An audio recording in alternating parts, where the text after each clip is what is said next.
welcome to the lighter side of the dark side. It's your weekly freak show here on Renegade Radio, also iHeartRadio, Apple, Stitcher, now on Amazon.com and Audible, and Deezer, Stitcher, all of your favorite podcasters. It's the Dark Mark Show. I'm Dark Mark, the Goth Comedian, and joining me today, my co-host, everybody's favorite vegan heavy metal DJ, Hannah Bach. Hi guys, how are you doing? How'd you enjoy your birthday show last week, Mark? I love the birthday show. It's getting a lot of props on YouTube. People are loving it, and people are watching it. And I was telling people at a party, they're like, "What'd you have for your birthday show?" I was like, "Well, I had a bearded lady, transvestite comedian, lesbian podcaster, everybody's favorite vegan heavy metal DJ. Wouldn't have it any other way." And it's the birthday treats just keep coming because my birthday was November 4th. Mm-hmm. And that's 2 years ago on my birthday. That's when I met this young lady whose birthday is on November 3rd. Mm-hmm. And in the 2 years, happy late birthday. In the 2 years, she's blowing up. She has not one, not two, but 3 shows currently: the Witch Doctorate, the Glitter Cast, which I listened to today, and Betwixt the Shadows. Am I right about that? Yeah. It's Renee Watt. She is a psychic. She is a witch. She's been on the show before twice. Both times Hannah couldn't make it. We're going to talk about that. But Renee, thank you for being back on the show. Yeah, thanks for having me. It's always nice to be able to catch up with you and now to meet you, Hannah. It's a pleasure to meet you as well, finally. Yeah. And last time you were on with two very outgoing and some would say narcissistic, but wonderful people. First, Jill Love, now Davida Sal, and Stanton LaVey, and it's hard to get a word in edgewise with either one of them. So now you have our undivided attention for a whole hour, Renee. I almost forgot about the Stanton LaVey one because it was so much about him. I forgot. I kept trying to work you in, and he was filming his movie. It was a whole thing. It was part of his project, so it made sense that he took the reins. Yeah. Right. Anyway, well, I'm going to take the reins real quick because we got to do our sponsors. I'm going to get them out of the way real quick. Although there's a change in Amazon now, Hannah. Oh. You know how it used to be? You get 1 free book, 1 free Audible original, or 2 free Audible originals, or whatever. Yeah. Now, if you go to audibletrial.com/DMS, audibletrial.com/DMS, you get 1 free book. Unless you have Amazon Prime, then you get 3 free books. And all of the Audible originals are free. Ooh. So you get the adaptation of Sandman for free. You get the Alien 3, where they put Lance Henriksen. They use William Gibson's script, and they got Lance Henriksen, Michael Biehn, all-star cast. You get Kate McKinnon's play. You get Bob Newhart's talk show. Whatever Audible original you want, you got access to all of them. So, and that's with your monthly trial. You get a free month and a free 30-day trial and a free book. Cancel anytime, you keep the free book. So, also, we are sponsored by. And Renee, used to be vegan. Now, are you vegetarian now? Did you go back to veganism? Did you start eating meat? What's going on? I'll never eat meat again. I stopped eating meat when I was 10. I'm a vegetarian, but I'm mindful about where I get my eggs from. Like I get my eggs from the farmer's market, and then with dairy, I'm still pretty much on like oat milk and oat creamer and stuff like that. Well, one of these days, hopefully soon, I will take you to Doobie's Home Cooking. And make sure you bring your appetite because it's got the best vegan food. It's vegan comfort food. And I was there about a month ago, tried the new chicken cordon bleu sandwich. Ooh. Vegan chicken cordon bleu sandwich. That sounds amazing. I'm a meat eater. I loved it. Bigger and more delicious than the Popeyes chicken sandwich, I swear. They've redone the menu. They have brought back pasta now. So now you can get chicken Parmesan. You can get chicken Alfredo. They also have a separate Mexican restaurant right next door where you can get the biggest flautas you ever had, burritos, the nachos that were voted. LA Weekly said they were one of the 10 best nachos in LA, the only one without meats. My favorite chili relleno. Chili relleno is great. Really good. Yes, so amazing. 1253 Vine Street. This guy's a genius. He's been on our show, Phil. 1253 Vine Street. Support your local businesses. Support Doomie's Home Cooking. And just real quick, Hustler Hollywood, you're looking for a Christmas gift or a birthday gift to the one that you love, your girlfriend, your wife. We're going to have some suggestions on our social media. You go to @DarkMarkShow on Facebook, Twitter, Instagram. But also, we also have a link on this show where you get 20% off any order and a free dirty gift. And spy associates. You want to spy on somebody, you want to see somebody spying on you, you want to put a camera in your smoke detector, you want to get a GPS tracker, whatever you want, some James Bond stuff, 20% off any order over $249. And actually, since the pandemic, people have been using that code and really people are really paranoid. So if you're paranoid, go to Spy Associates, get some gadgets. And I might get one too, because I had a Sephora package stolen broad daylight yesterday afternoon right off my porch. My Amazon package was stolen too. Really? It's ridiculous. So I'm about to get a camera and I'll find them. Yeah, well, I mean, I live in an apartment building, so it could be anybody, but might be a mistake, but Well, I live in like kind of cute, like nice little neighborhood. I'm like, what's going on? My neighbors outside, people are jogging, even though there's a pandemic, and there's broad daylight. Yoink. Well, speaking of pandemic, you have your choice now. You can get the classic Dark Mark Show mask. Yes. Or, this was my birthday gift to myself, the double strength, heavy duty Dark Mark Show mask. Nice. Awesome. These are available in Hannah Bach. You can get Hannah Bach masks in both ways. You can get the Dark Mark Show t-shirts or anything. They got coffee mugs. They have laptop bags. They have tote bags. Anything. If you don't want my face on it, you definitely want Hannah's face on it. So get the Hannah Bach merchandise at tpublic.com/user/DMS. And one more thing, on this show, you will get 15% off a case of my favorite energy drink, and I'm going to have to drink it now to keep pace with these two energetic ladies. Ray's energy drink. This is the best. I've tried them all. This is the best. This is great bubblegum flavor. You get 50% off any case. 0 carbs. Zero crash. Crack that can. Delicious. Says it right on the side of the bottles or on the other ones. Anyway. Okay, anyway. Electrolytes, you get the gyms, Ray's energy drinks. Okay.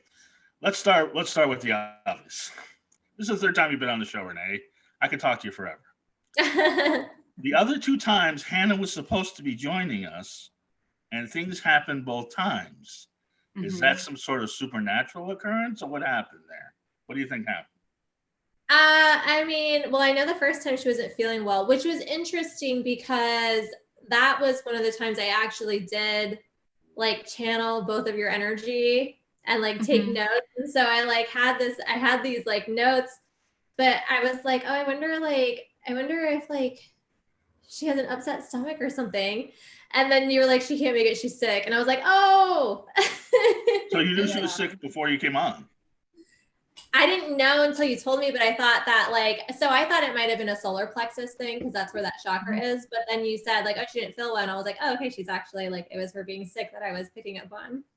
Right. Yeah. I have my bad days and good days. So luckily today's a good day. Well, look good. Healthy. I wanted you two to meet because I knew, and at the end of the show, you'll find out, you probably already have a sense of it. You two are going to get along great, be BFFs. You're going to love each other. We're here for it. I think we're both here for it, right? Yeah, and then the second time was more of a transportation issue, but oh, my lovely car. Because we were shooting at a private studio, Burbank. It's a long story, but it's a Stanton LaVey story. But enough about him. We talked about him enough last time. I am so proud of you, Renee. You were featured in Cosmopolitan magazine, of all magazines, of one of the podcasts. Ooh. Yeah, I've actually been in I think that was my 2nd or 3rd time. I've been really lucky just in the people that I've become friends with through my industry. Just like most of them are based in New York. So I feel like my best friends in the industry are actually New York, but New York is all about publicity and publishing and getting your name out there through articles. And so I just happen to have really loving, caring friends who throw me in their interviews or throw me in their articles that are just very supportive. So I feel so lucky to be involved with the people that I'm involved with. Cosmopolitan must be cooler than I thought, because I didn't think they really had all these cool mystical stuff and podcast reviews and all this other stuff. Last time I watched it, it was like 50 things to do to your guy, and how to keep a man happy, that kind of shit. Well, they've definitely evolved with with just feminism evolving, I think. They still totally have all of those like sexy articles, which I think is part of the drive. I mean, I can still be a feminist that wants to know how to please my man. Like, there's no problems there. But I think fuck him. That will please him. That's it. Yeah, but you want to fuck. You don't want to just fuck someone. You want to fuck someone well. There's a difference. Well, agreed. I know. but to a man, it's it's not that much of a difference.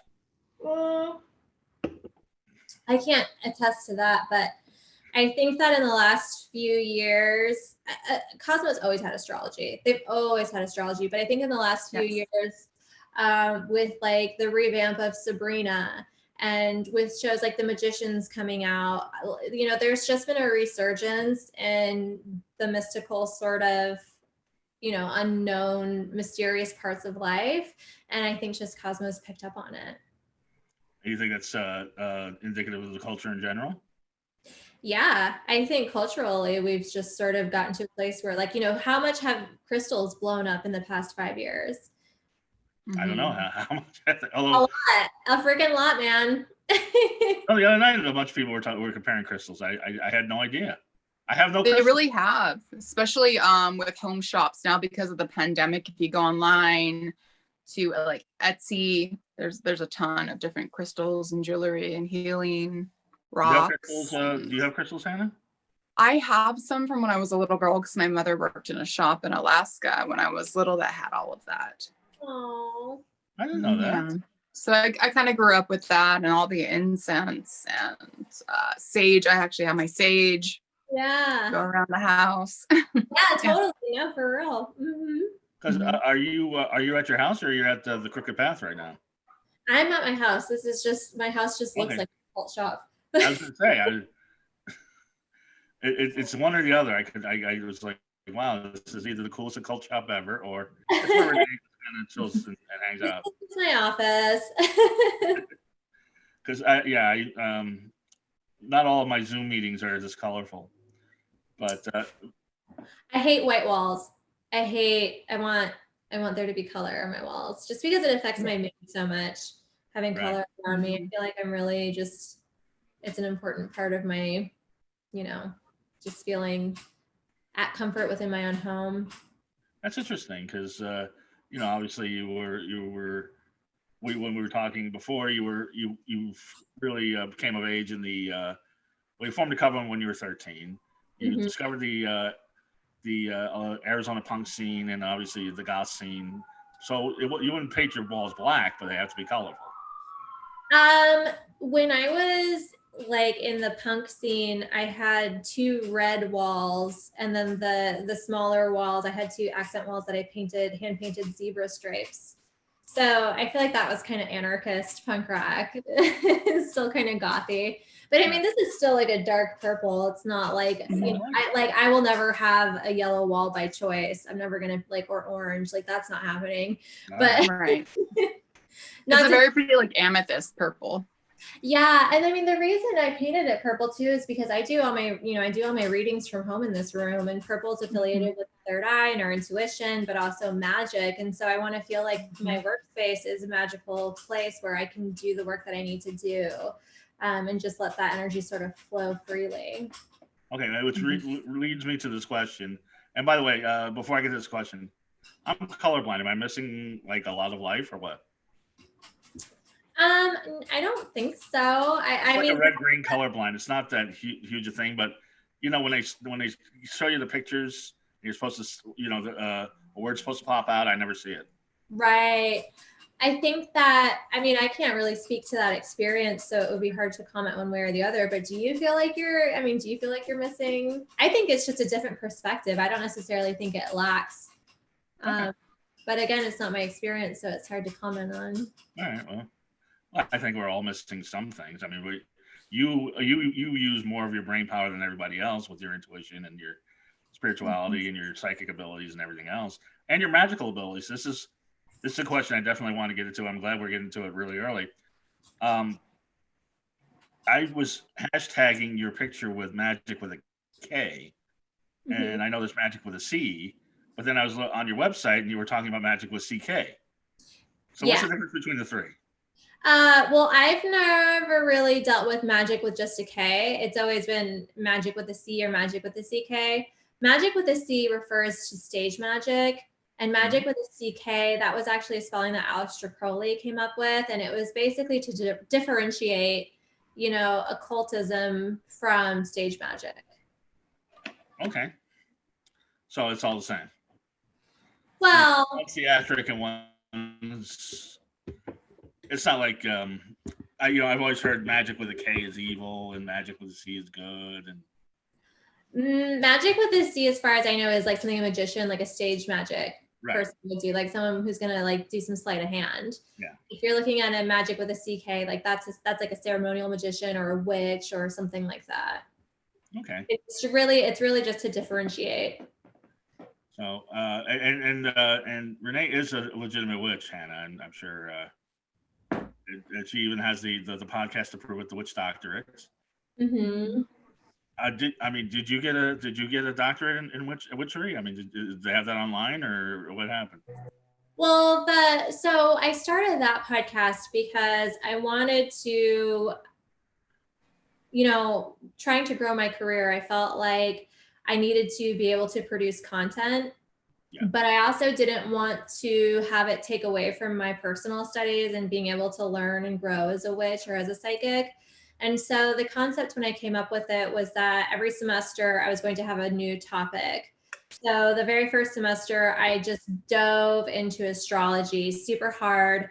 And I had, I interviewed different comedians and different people of each sign. And I had a little lesson about basically walking people through learning astrology. And when I went into that, I didn't know anything about astrology pretty much. And so, now it's been almost 4 years later, and I'm, professionally reading natal charts, and I'm, writing horoscopes professionally, and it's become part of my actual ability to make money. But so that's sort of where the Witch Doctorate came from. Like, I was pursuing my doctorate degree in witchcraft. And then it kind of lost that structure of what I was going to teach each semester, but I stayed on, topic of witchcraft and paranormal stuff. You think maybe you could come up with a curriculum and really teach it for at a college? Astrology or witchcraft? Both. I mean, yeah, I suppose you could. Especially they've got courses in comic books and stuff. I mean, they got courses in everything. There's some college will take anything.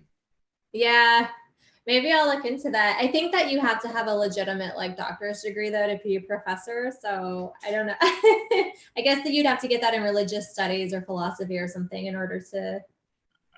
The universal life churches out there. I know a lot of ministers there that do a lot of weddings, so you could probably get something with them. Anyway, and then you have you have two new podcasts. One, now you've been working at the Crooked Path for. Well, let me back up because we have similar stories. We both ended up in New Orleans looking for fresh starts, and ended up not staying there very long. It seems like. Right. What I understand, and I was listening to you on our mutual friend who I've actually known for years, Karen Runtowski, who's been on the show before, and we got to have her back on again. You went to New Orleans. You were apparently on some really whacked out comedy tour. You do stand-up comedy as well and act and model, and really not so great comedy tour, and derailed and went to New Orleans, and kind of that's where you started doing the tarot readings. Yeah, it is. I had a gig fall through, and it was really like a hand to mouth tour where I was doing couch surfer. I just wanted to get out of town. I was going through a divorce. I just wanted to feel free.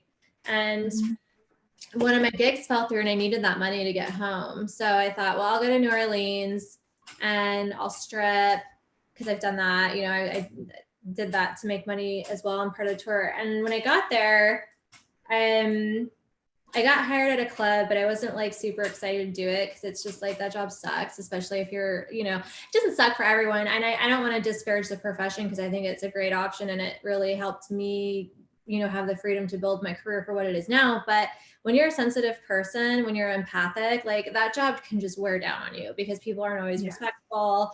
And it's just like, ugh. So I got a job and I wasn't like super excited to start the next day, but I was like, okay with it. And then I saw all these tarot readers just like set up in the French Quarter. And I just like, you know, the wheels started to turn. I had my tarot cards with me. And I remember I walked around a corner and I saw this street poet, as they have in New Orleans, like with the typewriters. And he looked like a fucking vampire. Like he looked so mysterious. And I was like, I kept walking and then I turned around. I was like, I'm gonna go talk to that guy. And we became friends. We're still friends. His name by birth is Random. And his name is Random. By birth. Yeah. It's like, I've seen like letters that his mom wrote him. Like I've seen his license, like his name is Random. I don't want kids, but if I ever do, I'm gonna name my son Random. Yeah. Yeah. I guess, yeah. So he really showed me the ropes and we were working the corners together. I was doing tarot readings. He was doing poems and I made more money doing that than I would have made doing that gig that I was supposed to do. I probably would have made more money stripping, but I made more money, you know, I made more money than the gig. You made enough. And stripping, you know, stripping, there's no shame in stripping. We have no judgment here, but it's not for you, apparently. So, you know, that's fine. Yeah. And you know what? I mean, I think it, like, I love that. First of all, I think it was an integral part of my development, just in terms of like being able to have a conversation with a stranger and being able to like relate and connect to people immediately, because like you don't make an hourly wage. So I think that it helped me sort of find my voice in some ways. But also just like the freedom that came with that job, being able to work just whenever I felt like it, not having to worry about, you know, I usually worked 15 hours a week and I was making as much as I would have made in a full-time job. And so with that extra time, I was able to focus on my art. And so, you know, if I love doing it, I'd still be doing it. I love the freedom it gave me. And it wasn't like I went there and every night was shit. You know, I went there and I got to dance with no clothes on. Like, that's great.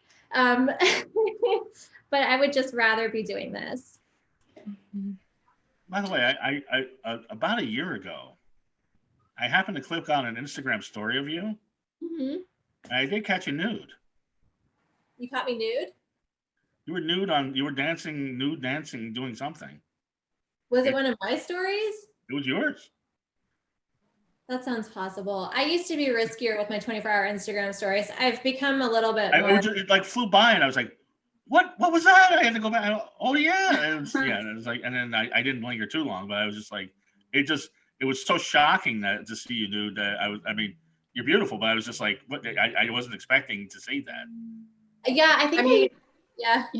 I think if you have a beautiful body, just, you know, be proud and show it.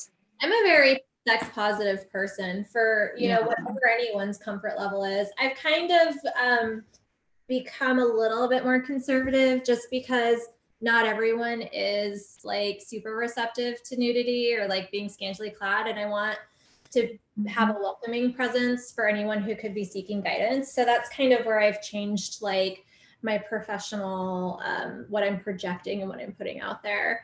But I still remain very sex positive. It wasn't a hallucination or a fantasy of mine. It just was, it would actually may have happened. So. Yeah, there were times I used to do like risque. I never went full nude on my Instagram posts because I think you can get banned for that. But like, yeah, I would do a risky post here and there. It wasn't a post. It was a story. And yeah, so it was a story. Anyway, be that as it may, you ended up in Arizona. You ended up in LA. And how did you end up hooking up with Sal as a Crooked Path, who I've known for years as well?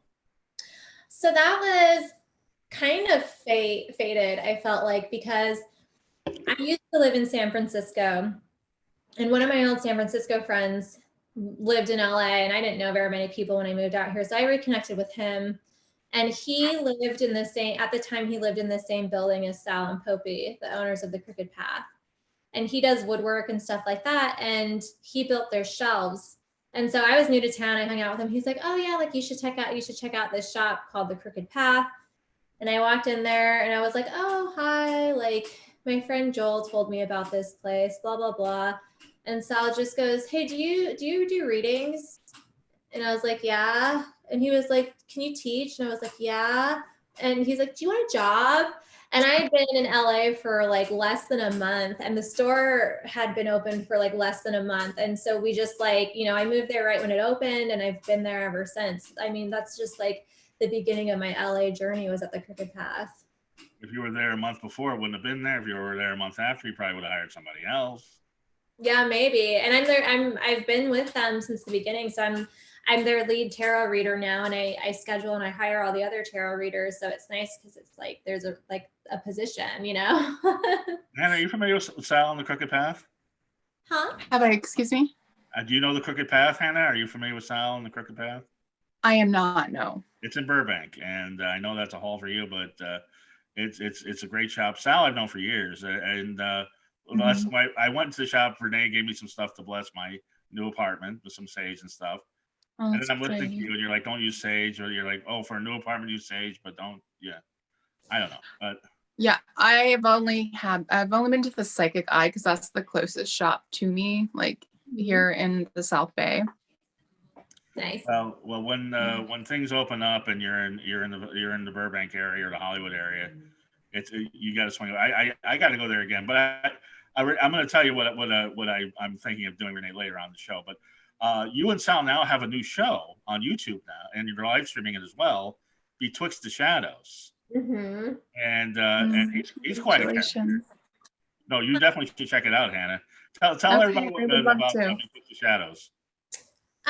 Well, it's pretty free form. We have people submit questions in advance, but we also, you know, we allow people to submit questions while we're live. And Sal and I are like brother and sister. So we kind of bicker and we have that back and forth, but we also have very different and similar perspectives on how something can be done. So, I mean, he really specializes in ceremonial magic. He's one of the smartest occultists that I've ever met. I mean, he'll start talking and you're just like, it's so captivating, but for half of the time you're like, what is he talking about? Like, he's just so smart. And smart so and very nice. Well, depending on the day you catch him. Cool. No, well, you work with him, so. But every time I've been with him, he's been nothing but cool. So he's so sweet. No, he's never actually been cranky with me. It's just like funny because there will be some days where he's like friendlier than others. But he's always very welcoming and very kind to everyone. And on my end, you know, I'm more astrology based, more psychic based. I am a practicing witch, but everything when it comes to witchcraft, everything that I practice, like I've really just sort of taught myself and picked up things, throughout my journey. And he's been in, straight up covens, and he's done like a year and a day in initiations and all that crazy shit. So we meet in the middle on a lot of things, but we also just come from very different backgrounds. So it's nice to have sort of like, I feel like we can cover a lot of different angles. If I may ask, throughout your career, have you ever dealt with somebody that has maybe an illness and they were sick and they were born with it? Is there any way you could maybe help them or make it better that, modern medicine can't do anything about it? I mean, every sort of reading and situation is different. When it comes to chronic illness or anything like that, I'm never going to be one of those people who claims to know more than a doctor. And it sucks because, I've dealt with people who have chronic illness, and one of my very close friends has a lot of chronic illness. I even lost a friend recently who had really bad endometriosis and stuff like that. And what comes up in a reading more than like a solution is just sort of like where the emotions are at in that moment. How to sort of like process and deal with like the grief around chronic illness, and then also, you know, like spiritual things that you can bring into your space to sort of like help with that. But all I can really offer outside of like energy work is almost like a faith and maybe a placebo, depending on how you look at it. Yeah, unfortunately, this is very sad. My best friend, she was a white witch, and she passed away about 2.5 years ago. And she tried to help me because I have a chronic illness. And she looked at every herb she could find, and there was nothing. You know, but she just said, stay positive. Yeah, and that's hard. I mean, that's hard. That's some of the struggle too. And I think that for a lot of people who have chronic illness, they're used to hearing like, oh, you're so strong. Like I can't, you know, like I couldn't do it. And I think that at a certain point, you probably get sick of hearing that. And you're like, well, I don't want to be strong. Like, that's a solution. I just want to cry. I'm going to cry with you, girl. Yeah. And I think that, you know, it's hard because I've also, you know, talking to people who have chronic illness, it can start to affect your relationships too, where if, you know, it does. If you don't, if you have to cancel plans a lot because you're not feeling well, then all of a sudden you realize you're not getting invited places, and you're like, dude, I'm not flaking on you. Like, please just like, I still want the invite. Just know, like, you know, please be understanding if I can't make it. Right. And also, you know, there can be issues within personal relationships where you have like close friendships who don't want to like confide in you their problems because you think that they think that you have enough on your plate, and you're like, I still want to be here for you. I still, you know what I mean? 100%. So like, I think that like the isolation comes in a way that a lot of people don't necessarily consider or think about. Yeah, so exactly. Like, yeah. But I, to be honest, I mean, there's nothing I can do or anybody can do about the illness. Hopefully the doctors can.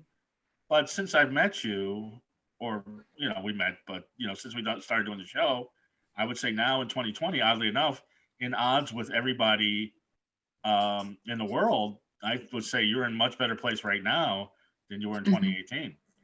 Oh, definitely. Definitely better mindset. I'm healthier. I've had amazing doctors working with me. Yeah, I'm very grateful for how far I've come. I'm glad that you noticed that. And all the friends you made through the Dark Mark show, and also Vegans Uncensored, your other podcast. So and I thank you, Mark, for giving me this opportunity. I'm not patting myself on the back. I'm saying I'm glad. You should. Because I know we've both been there. Like we've been there through our struggles, not that withstanding. And I think right now things are really. I mean, I see you happy most of the time. When I didn't see that this time last year, which is great. Yeah. And I even changed my surroundings in my room, remodeled it, made it happier instead of just everything black and depressing.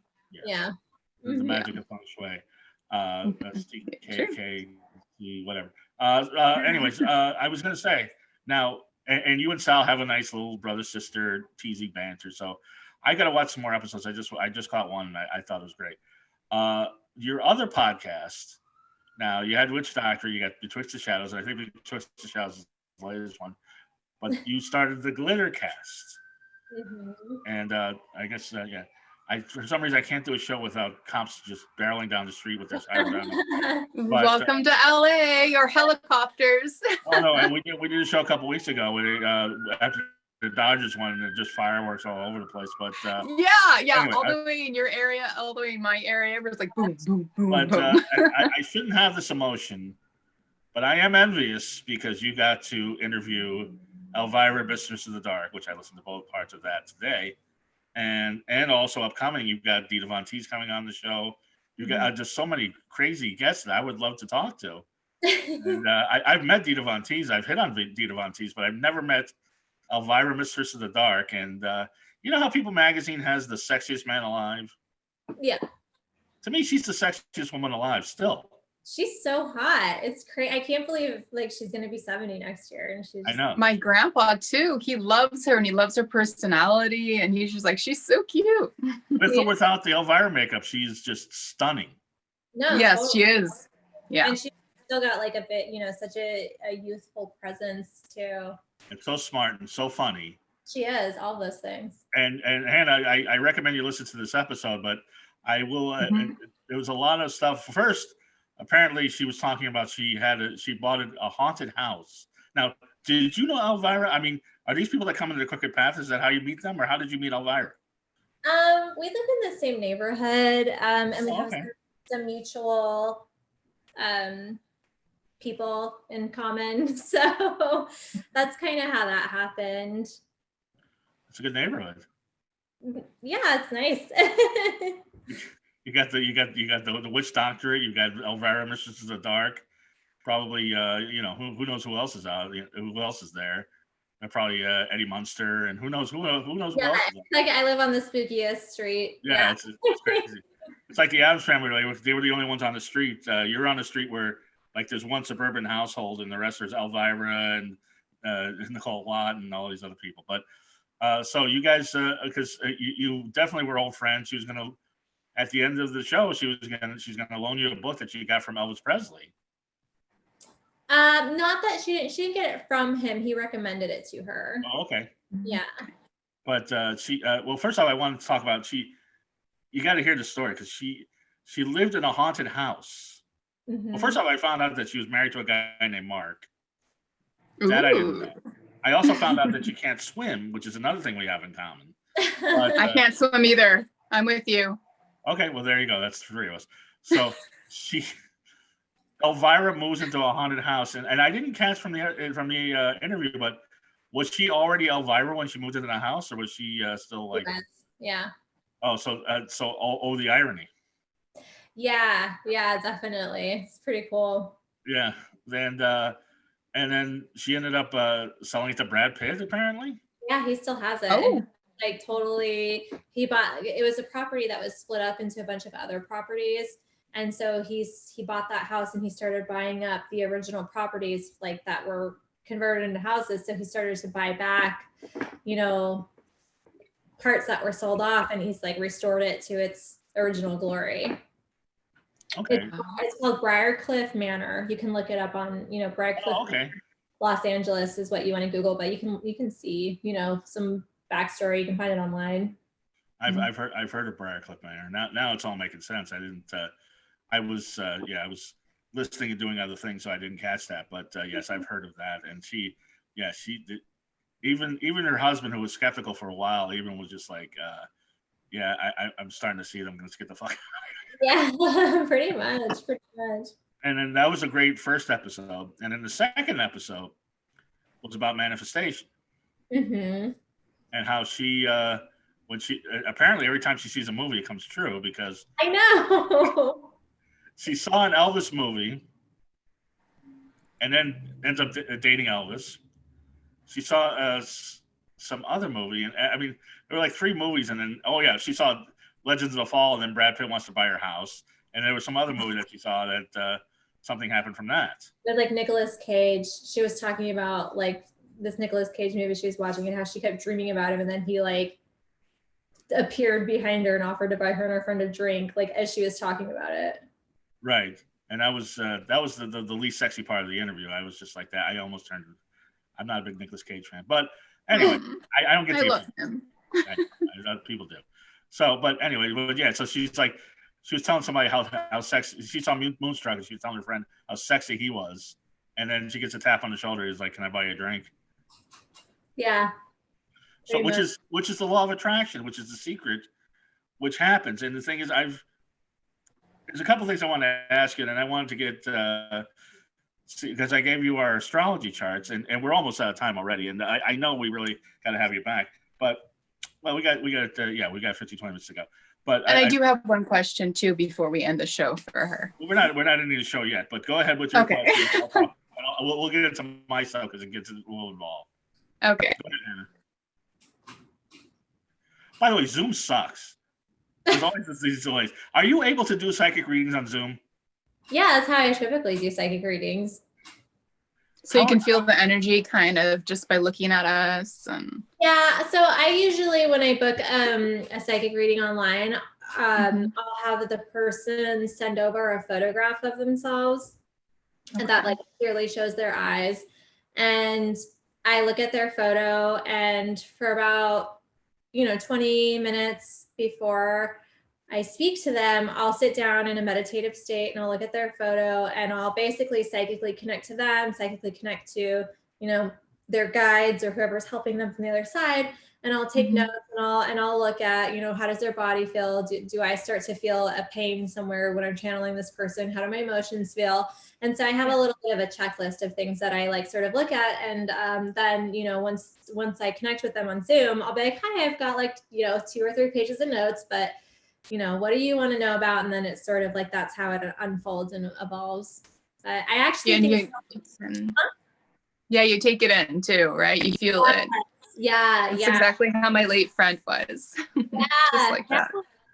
I know that's what the whole psychic thing, you have to be in the same space as the person to get the energy, right? Or no? No, I actually think it's better to have a photo of someone and just channel them that way before I meet with them, because it gives me the opportunity to be quiet and sit with their energy and analyze it. So I actually prefer that over like a walk-in person at the Crooked Path, because it gives me more time to be present with the person before I even meet them or connect with them. But you can channel someone across the world psychically.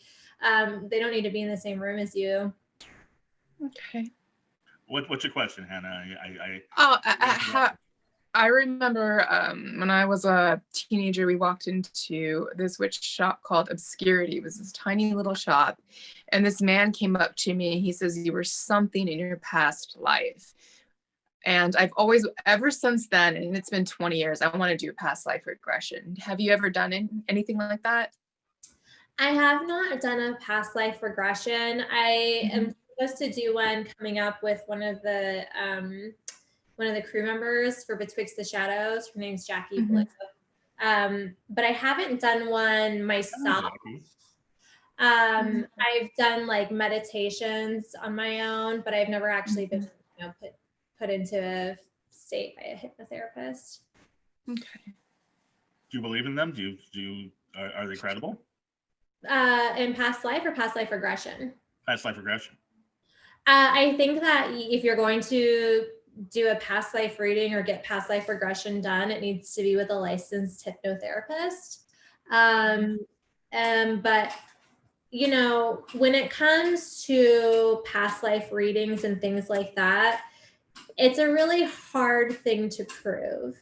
So, there is a way that you can sort of look at it astrologically as well.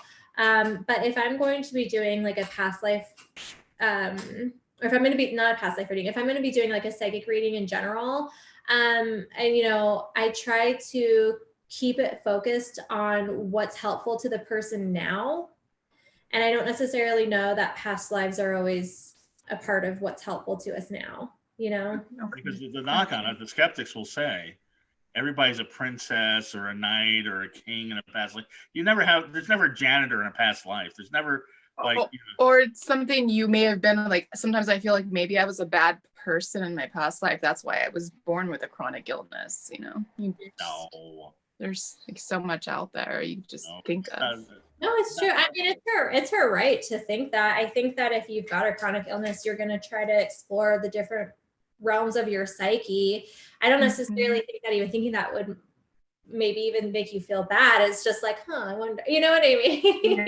Yeah. So there's like that concept that like, when we come into this lifetime, we've signed up for particular lessons. And I think that like when it comes to someone's personal experience, it's really up to them to decide like what their point of view is on that, Yeah. Okay, well, I stand corrected. I just don't want Hannah to think that I've seen her and I do this myself, beat herself up unnecessarily. Psychologically, there's no reason for it. And I'm conscious when I'm doing this, and this leads me into the law of attraction, all that, and the manifestation, which I was just about to get into. In that I'm conscious of negative thoughts coming to my head, and I know, there's like the secret to the law of attraction. I know the concept. There's 2 things I wanted to ask you. One is, you say when you started with your spiritual journey, meditation was really what helped you. And I really I don't meditate enough, and I really need to get a practice going every single day, just like I need to exercise every single day. Is there anything you would recommend as far as meditation that I can do every single day?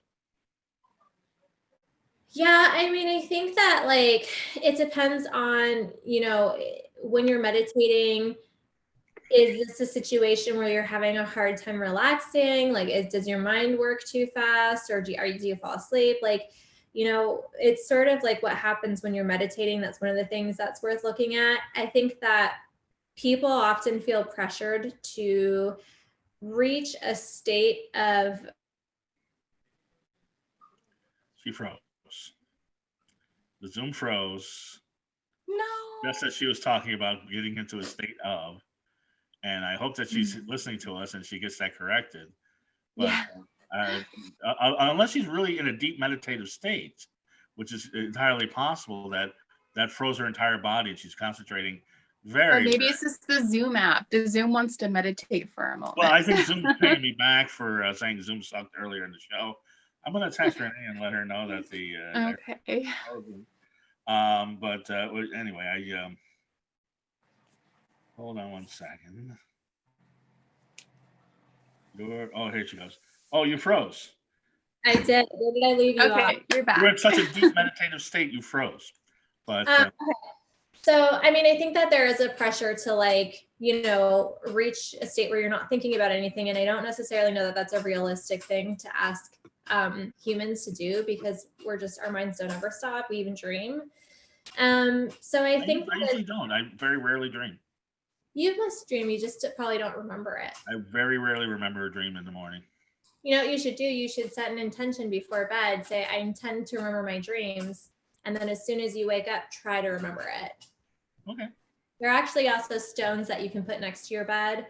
Like blue halite is a good dream recall stone, or like a clear quartz. Okay. Do you use a mantra, or do you just meditate? I say, when I want to remember my dreams, or when I'm meditating. When you're meditating. So I don't really use a mantra. What I will do is I'll usually do some sort of visualization. I think a really good way for people to develop psychically is to sort of try to visualize the room that they're sitting in with their eyes closed, and try to pick up as much detail as you can. And this is a way to develop your clairvoyance, which is like our third eyes and psychic sight. But I have a lot of different reasons why I'll meditate. Sometimes it's just to release. Sometimes it's to connect spiritually. Sometimes it's to channel someone. So depending on what my agenda is, it will sort of dictate what sort of meditation I do. But if you're just trying to sort of meditate and develop psychically, or even meet one of your spirit guides, people are always wanting to meet their spirit guides and meet their spirit team. And a good way to do that is to, visualize the room that you're sitting in, as much as you can, and then invite in one of your guides. Say, hey, one of my spirit guides, please show themselves to me. And then, see if your mind takes you to some weird places. And you can even visually leave the room, open the door to the room that you're in, and then all of a sudden it's a field instead of your hallway. And that's basically how you get into astral projection. You start to traverse different worlds in your mind's eye. Hard to do in studio, but I'll see what I can do. Go ahead, Hannah. Do you have any crystals that you would recommend that I could put by my bed? Ever since I was maybe 6 years old up until now, I suffer from the most terrifying sleep paralysis. Oof. And I always have, and I cannot shake it. I cannot get rid of it. Yeah. So for crystals, I like to put, it goes by two names, either.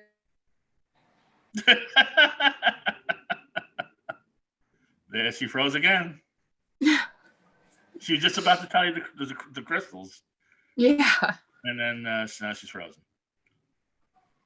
I'm going to keep this in the show, by the way, because I think it's hilarious, especially the YouTube, because it's pretty funny. But Trisha, please excuse my tears, guys. She reminds me of my Beverly a lot. It's going by so fast. It is. I got one last question. If you have any last questions, and then hopefully I'll just have her do your astrology reading because we're running out of time. unless she wants to go a little longer. Let's see. Oh, here she comes.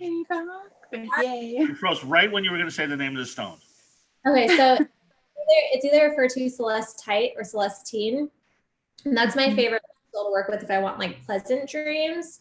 But actually this came up on Betwixt the Shadows the other day. And what Sal recommended was taking an egg and putting it in a bowl of salt and putting it under your bed. And Okay. of it is that if there's like an entity that's attacking you in your dreams, which is what whenever I have sleep paralysis, it feels like I'm being attacked. Yes, yes, me too.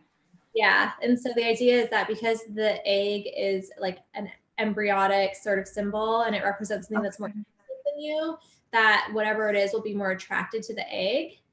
Okay. And so leave that there for maybe like a week or two, and then done, switch it out, but take the old egg and don't crack it. Just take it somewhere away from your house and bury it, you know, deep in the ground, somewhere where, you know, it doesn't get a lot of foot traffic. Okay, great. Now, Hannah's vegan. Can she use like just egg or like a vegan egg substitute? Grandpa has eggs in the house. He eats eggs. I can just grab one of his. All right. My bad joke made Renee freeze again. So yeah. So that yeah. I'm assuming I'm gonna find out what episode that is at the end of the show, and we're gonna let you know what episode that is. Yeah. I'm assuming it's episode 4 because that was the latest episode, and hopefully we can get Renee back. I got one more question, and then we can do your astrological chart, not mine. But here. While we're waiting, Elvira just tweeted a photo of herself with her cat. How beautiful! How beautiful! And okay, she just logged off. I'm sure she'll log back in. But yeah, I gotta move into Renee's neighborhood. She's hanging out with Elvira and all these other people. Yeah, I want to go too. I'm assuming it's Sherman Oaks or thereabouts. So I know Elvira. I like it out there. CIA and other places. Yeah. So I was wondering because I knew you would have so many questions about all this, and you were kind of shy at the beginning of the show. I keep getting kicked off my internet. That's okay. As you were, Elvira tweeted a picture of her with her cat, and look how beautiful that is. Yeah, actually just passed away. Sorry? I think it was a post about how the cat passed away. Oh, I'm so sorry about that. See, me and my perfect timing. So the show was about manifestation and the law of attraction, and once again, I just seem to be getting into my own way, in a lot of. That is in your chart. Okay, well, I guess this is a good time to segue into that. This is my astrological chart. Mm-hmm. So basically, like, I think that you do get in your own way, and it probably has to do like revolve around themes of like could be like self-worth, or like feeling like you can take on the work, or like almost like a security thing, like because you have your sun, which is like your ego and the things that you aspire to achieve, and it's in opposition to an asteroid called Chiron, which is sort of like the wounded healer. And because your Chiron is in Taurus, Taurus is all about security and feeling secure. And so that's like themes around like you may have an opportunity, but like on some subconscious level, there may be like some self-doubt. And so that's like when getting in your own way occurs. Oh, that's the story of my life. How do I rectify this, or is it just in the stars and I can't do anything about it? I mean, I think that just sort of like, you know, it can even come down to like not going after opportunities because there's a fear of like not having it come to fruition. And so it's just sort of like making peace, like, you know, that if something doesn't work out, like that's okay. And just still like taking, you know, being proactive about making things happen. But also there's like a patience there with like the Chiron being in Taurus, where it's like, you know, things may not happen as quickly as you want them to. So allow your build to be a slow one and just take them, you know, in slower steps and have patience. It's slow build. Yeah. It's a very slow build, but okay. Well, I gave you a date of birth, my birth, and our birthdays are so close. Does that mean our lives are similar, our personalities are similar, or no? I mean, we're both Scorpios, but we have a lot of different planetary placements. So, I mean, I think in some ways, you know, we are similar, but we don't have a lot of our planets in the same place. Because it was weird when we met, and it was on my birthday, which is the day after your birthday. And I remember we were both like going, "Huh, that's weird." Mm-hmm. And the Yeah, goth comedian meets the witch comedian, and we exactly. had no idea about each other. We had tons of the same friends and the same people, and then like we were like, "Huh," and then yeah, and then we just hit it off right away, and it was so weird. I mean, it was weird to me, but you see this type of phenomenon all the time, and it was weird to you. Yeah, I mean, I think that anytime there's some sort of like a coincidence or serendipity, like, you know, I don't ever want to be the person who's like can't appreciate that, you know, even though it's a part of my life and my work, I still, you know, think that it's magical. You know, I don't take magic for granted. Well, speaking of magical, and I want to get this in before you freeze again. We have to. This is the real what we've been waiting for the whole show. I want you to do Hannah's chart. Now, did you look at one of Hannah's pictures before you did the chart? I mean, I'd seen her picture just through, you know, like Instagram posts and things that you've put up before. I mean, to do an entire chart, it takes an hour, Okay. you know, so to like run down a chart. So I'm curious, Hannah, do you have any questions about your chart? Or was there something that you were kind of, you know, interested in? Like as far as like what kind of question would I be able to ask? Well, like if there's any areas, so like, you know, with a natal chart, we can see things like, we can see past lives a little bit, but we can look at career, we can look at, you know, love, sex, discipline, you know, there's kind of a full range of possibilities there. I mean, if you don't have any specific questions, I can also just sort of, Funny you went to love, sex, and discipline. Yeah, that's everything I'm like learning right now. Really? And I finally have love in my life, and I'm learning how to make discipline with my, you know, workout routine and work and having everything in order. Mm-hmm. So yeah, let's go off with all that. That's amazing that you mentioned that. So your Venus is in Capricorn, and typically speaking, Capricorn can kind of be like, there's a lot of walls that you have to break through if you want to get to know Capricorn. So with you, like you may encounter situations where romantically, like people don't always know that you're interested in them, or like it may be hard for you to sort of like show your emotional side to people. Like there's sort of like a reservation around, you know, emotional vulnerability. Now with that, there is, you know, you have a helpful aspect to the planet Saturn. And so this is kind of like a situation where, you know, you just need to kind of figure out where your boundaries are when it comes to partnerships. Like it could be a situation where it's like you either have too many boundaries or you don't have enough. And so yeah. There it is. I know she's gonna freeze. Her dog froze this time too. That's what's good. It's right there. Dog in her lap. And oh boy, but yeah, while she's frozen, I gotta say, I'm somewhat skeptical of astrology. I don't know the way the planets line up. Like that would be like everybody born when I was born has the same life. That doesn't make any sense. Has the same personality traits. I'm so annoyed. Stupid internet. Where did I leave off? I was. I have the boundaries. Yeah, so it's about like finding a good balance in your boundaries where you're able to, you know, make time for both your relationships and vulnerability, but also, you know, like your own personal goals. And so it's like scheduling dates and scheduling nights to yourself. Like those really is important. Yes. You know, there can also be like, you know, Capricorn can be kind of like a harsh, restrictive sort of sign. And so you might be attracted to people who, or, you know, maybe in your past were attracted to people who were maybe a little bit sort of like wanted to be restrictive of you. And so you have to make sure that the way that that energy comes through is by people who are just sort of like seeing the value in you going after the things that you want in life and applying structure towards your goals versus like them trying to keep you away from like social situations or talking to other people.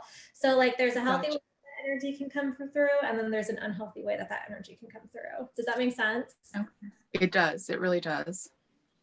Perfect. Especially with my mother. Oh my gosh, you know what's funny is that your Venus is in your 4th house, which is the house that rules your mother. So like there are things around the mother with this. Yeah. By the way, your dog's much more energetic during her reading than mine. Is your dog feeling something psychic when you're reading for Hannah? Is that something going on? I think she just wants to chew on me and play with my hair. I think she just like, you know, is done with her nap and she's being a puppy. That's Voodoo the dog. Voodoo, the Brussels. Okay, so that was the reading, or was there more? Or I didn't mean to interrupt. I'm trying to see here. Let's see. I mean, there, you know, you also have a little bit of the same thing that Mark has in his chart, where it's sort of like you may sometimes like, you have a square between Saturn and your sun, which basically means that like sometimes you might not necessarily have the discipline with yourself that you need in order to accomplish the things that you want. So there's definitely like a lot of creative artistic energy, and there's definitely a desire to be expressive. But it's almost like sometimes you might put something out there and be like, fuck, why did I say that? Why exactly. Yes. Yes. Delete.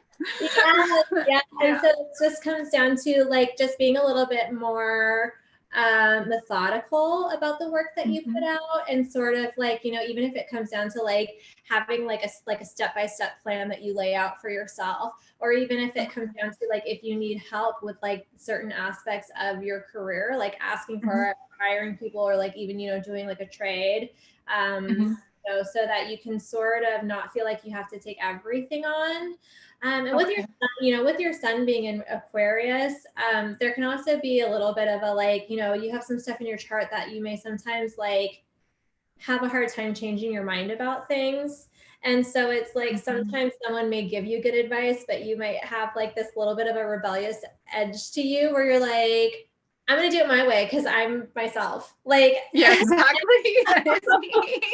It's just sort of like, you know, putting that in check so that you can listen, and then you don't have to necessarily take everyone's advice. And really it always comes down to the delivery. And it's almost like if someone's too blunt with you, you're like, fuck you. Like, you know what I mean? Yeah. So like sort of like putting that, that to the side and allowing yourself to like hear advice, even if you're not necessarily like, you know, wanting to, even if it's like unsolicited, taking a second with it to decide whether or not it's good advice or bad advice. So that way you can, you know, just finesse your moves a little bit more. Okay. You do have really good, you know, you do have really good connections between Mercury, which is the planet of communication, and your moon, which is sort of like how we feel our emotions. So there's a really, you are really good about speaking from a place of like emotional truth. But again, like you have to use discernment when it comes to who you can trust with like your vulnerability, your vulnerable side. With your moon being in Gemini, you know, this is a really tricky placement because Gemini is the only sign that has a partner. It's the twins in astrology. And so with your moon being in Gemini, and your moon being how you process emotions, like this can be a situation where like people can easily like confuse you emotionally. Like if you've heard of gaslighters and things like that, like, you're more susceptible to that because you're able to almost like emotionally process things from more than one angle. And so if you start to feel emotionally confused, that's when it's going to be important for you to step back from whatever the situation is and go into like almost like a little bit of an isolation for a day or two, however long it takes you to find that clarity within yourself, and this is also, there can be problems with indecision as well with the Gemini moon. So again, it's,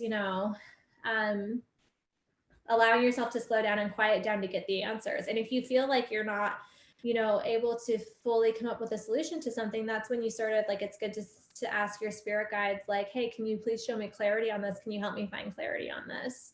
And then that can usually sort of like help clear that up.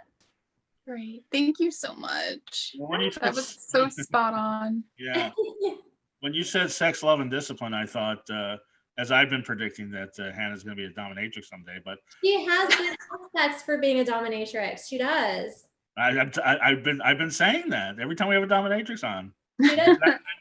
Her Saturn has a helpful aspect to her Venus, which is a good aspect. It's like good. You could be a good dominatrix. I thought that too. Thank you. We're all on the same wavelength. And you know how you said that Hannah, a lot of people don't know that she's attracted to them. When I met you, you could tell right away I was attracted to you, right? To me? Yeah. I mean, yeah. I just wanted to make sure I wasn't too subtle. You weren't too subtle or too forward. It was the perfect amount of me being able to tell. Oh, good. Okay. Renee, you were a delight. Hannah, was I right? Do you love this woman or what? I do. Thank you so much for, doing our signs and coming on the show. And it was wonderful. Thank you. And you asked for our birthplaces, and I was born in Brooklyn, New York, and you were born in Ketchikan, Alaska. Mm-hmm. That's for the exact placement of the stars when we were pushed out of the womb. Is that what it is? Yeah, and to know that the time zone is correct and stuff like that when we're looking at how we're putting the data in for interpretation. But yeah, the natal chart is where all the planets were placed at the moment that you were born. So it's the energy that you're hit with as you come out of the womb. And so the idea is that it's sort of like the universe is putting a thumbprint on you and sort of. I was a very difficult birth. I was the first footling breech in Ketchikan, Alaska, and there was a huge storm that night. Ooh. Oh, does that change anything? Well, you were coming out swinging. Yeah. That's the thing. What if it's like a 10-hour birth? Like a long birth? Like you were supposed to come out and then you didn't come out till like 10 hours later. Does that change anything? I don't know. In terms of astrology? Yeah. I mean, you could pull charts for anything. One thing, let's see. I mean, I think it's interesting that I just totally lost the place that I was going to refer to, the aspect that I was going to refer to. I mean, I think it's a little bit interesting that she had all these crazy circumstances around her birth, just because the planet Neptune is at a critical degree in her 4th house. So that could sort of be an indication about the uncertainty that your mother felt going into birth, because Neptune is the planet of kind of deception or illusion or not being sure. There's confusion around that planet. And when something's at 0 degrees, it just means that there's a lot of power coming through because it's just now entering that sign. So I think that's a little bit interesting as well. Yeah. And I was supposed to be a boy up until, because I sat funny in the womb, and now no, it's a girl. Oh my gosh. Yeah. We already have all the clothes and all the. Either that or you have a really big clitoris. Anyway, Renee, I couldn't resist. It's set up so easy. We've been over 15 minutes. I appreciate you so much doing our charts on top of all the readings that you've done today, and I really appreciate it. Now, hopefully you don't freeze. Tell everybody all about your shows, all about your website, and all the services that you can give. The time is yours. Thank you. So my website, I'll refer you to first. It's rainbowglitterstar.com. And I have spell kits there that you can buy, crystal kits, you know, spells to help you find a soulmate. I have house cleansing kits if you feel like there's some, you know, funky energy in your house that you want to get rid of. And then there's also information on like the different types of readings that I offer. And, you know, you can reach out to me through there to book one. My podcast, The Glittercast, is available on all podcasting platforms. And for anyone that sends me a screenshot of their written 5-star review, I enter you into a raffle for a monthly drawing where I give away free crystals and free psychic readings. If you send me a screenshot of your written 5-star review and say that you heard about me on the Dark Mark Show, I'll draw a tarot card for you as well. So add a little bonus to your listeners. You can find me on Instagram at Rainbow Glitter Star, at The Glittercast for my new podcast, at Betwixt the Shadows, which airs every Wednesday on YouTube at 7. And if you can't catch the live stream, you can catch it on the replay. Witch Doctorate is just once a month now, and it's monthly horoscopes. So the next one will be when we move into Sagittarius season. Which is the 23rd. The Betwixt the Shadows episode you were talking about, was that number 4, the one you were talking about where Sal recommended the egg? Is that number 4 or number 3? Yeah. It was number 4, yeah. Number 4, Hannah. Okay, great. And also, I did want to mention, Glittercast was one of the 15 podcasts recommended by Cosmopolitan Magazine as one of the top spiritual podcasts. And I just listened to both the Elvira episodes, and they were great. So I'm going to listen to the other ones. And Hannah, yes, you have your own podcast besides this. Vegans Uncensored, where we discuss lots of vegan food, beauty products, music, and much more. So, yeah. Vegans Uncensored, and your Hail Hannah Bach 666 on Instagram and TikTok. Yes. Oh, yes, you're doing TikTok videos now. For fun. Renee, you're gonna do TikTok readings, or what's in the future for you? I played with TikTok for a little bit, but I feel like it'll be a second before I'm like really invested, just because there's so many projects happening right now. I'm just trying to like. Yeah. Well, I got to tell you, once again, thank you for being on the show, but I'm so proud of you and what you've accomplished in the next 2 years and these last 2 years, and I can't wait to see what happens in the next 2 years. And follow me on all social media, Goth Comedian. Everybody, have a wonderfully creepy week. Bye. And happy Friday the 13th. Oh, I forgot to mention happy Friday the 13th, everybody.